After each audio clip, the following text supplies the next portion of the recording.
que pour travailler dans le conseil, si t'as pas fait une grande école, c'est même pas en rêve.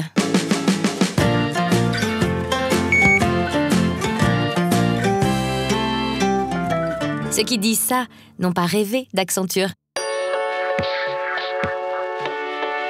J'ai un bac+2, j'ai un BTS informatique de gestion Optio Réseau et j'ai été amenée à travailler avec une équipe Accenture qui m'a invitée à participer à une soirée de recrutement. Je me suis dit, j'aurais jamais les compétences et les qualités requises. J'ai passé les entretiens et suite à cette soirée, j'avais le contrat en main. Accenture propose des formations axées sur le développement personnel, notamment sur la communication, donc savoir adapter son discours à la personne qui est en face de vous, savoir convaincre, savoir s'exprimer clairement.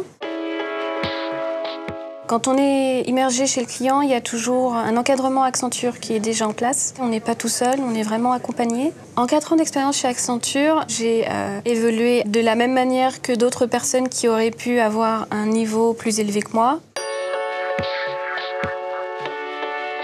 Je suis universitaire à la base.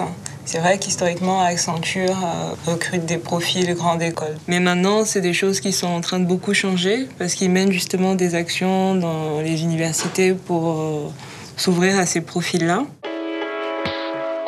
J'ai été claire avec mon manager sur le fait que je ne connaissais pas du tout le consulting et qu'il allait vraiment devoir reprendre le b.a.-ba avec moi. Il m'a dit pas de souci.